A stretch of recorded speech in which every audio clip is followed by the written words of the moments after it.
Hi, I'm Gareth Morris, Westie runner, and I'm here on the Rotorua Lake waterfront with Sam. How are you doing, Sam? Yeah, good, brother. Yeah, a bit of a trip down from Auckland. Up from Christchurch, up to Auckland, Auckland down to Rotorua. Okay, two-leg trip. Uh-huh. Weather's fantastic. It's going to be a really exciting weekend of racing. How are you feeling going into Tarawera this year? Yeah, good. Excited, nervous.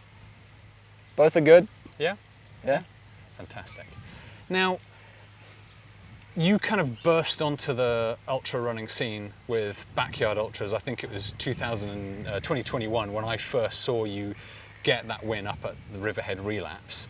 And since then you won, you won every New Zealand ultra, backyard ultra on the trot. And just people like, who is this guy and where is he? Where does he come from? Now you don't just show up and have the ability to do something like that. What in your sporting history kind of led you into getting into backyard ultras?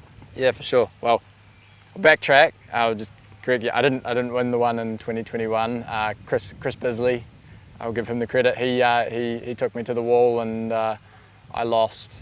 I came second with a 37, yeah. But 37 was still pretty good. It's like 250k, and then I kind of came back with a vengeance, and I was just like, you know what, I'll just win everything. Let's make a statement. Let's just smash. And that was clear. That was absolutely clear. I remember hearing, I think it was Matt and Eugene talking on Dirt Church Radio, who you said, I'm coming back and I'm going to come and win this. And if you want to beat me, you've got to come and give it a go. Yeah.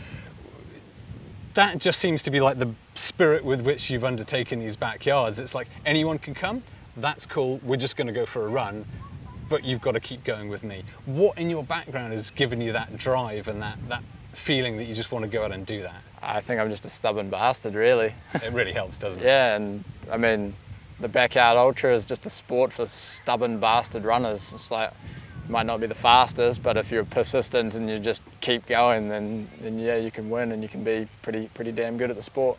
Yeah. And you've got a background in other sports as well. We were talking about the enduro racing you've done around North Island before. Do you think all of those things have contributed as well? Yeah, definitely. I mean, I've had like a lot of sporting figures, like my dad in the fire service, uncles in endurance sport, dad in triathlon, and great-grandfather was a really good runner. And I guess all of those people I've had to look up to over the years, and I guess like sport was, inevitable.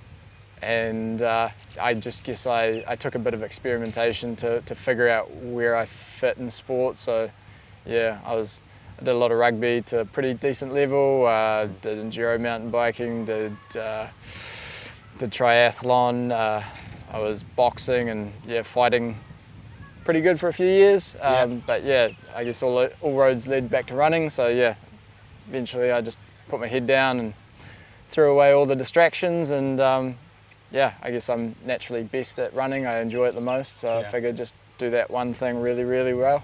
What made you want to do that first backyard ultra?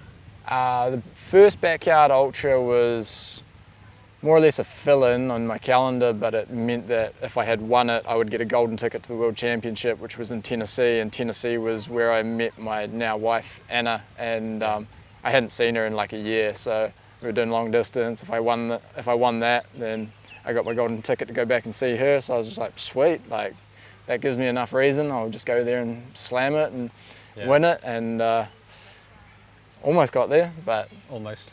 Yeah. But you've got there since. Yeah, I've got there many times since. I've made up for it.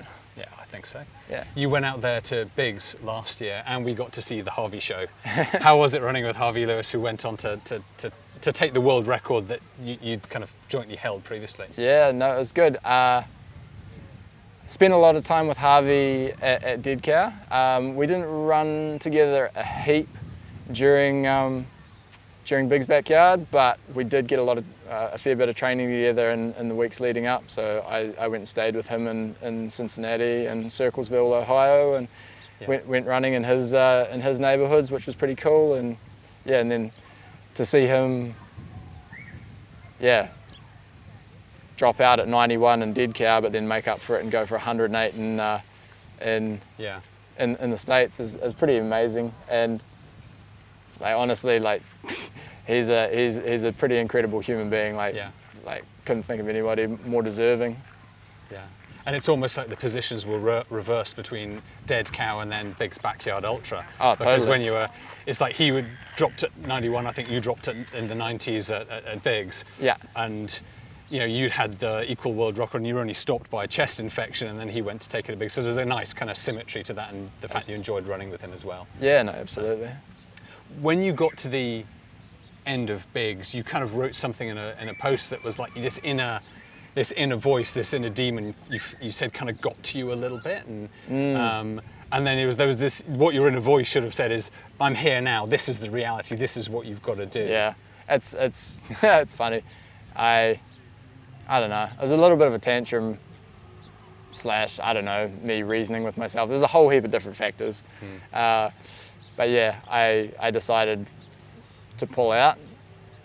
And something that I teach other athletes, especially the athletes that I coach, is like, you're here to do a job. Yeah. Do the job.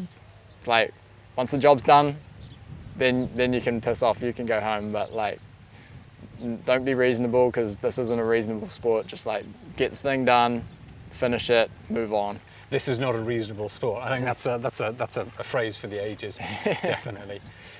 Coming now to Tarawera, you ran Tarawera last year in 17 hours and change. You're coming back, I think you were 10th position in a pretty competitive race, and certainly a lot more competitive than when I last raced it in 2019. Are you stronger, fitter? Have you got more of a focus, or are you really just doing this to get that experience again?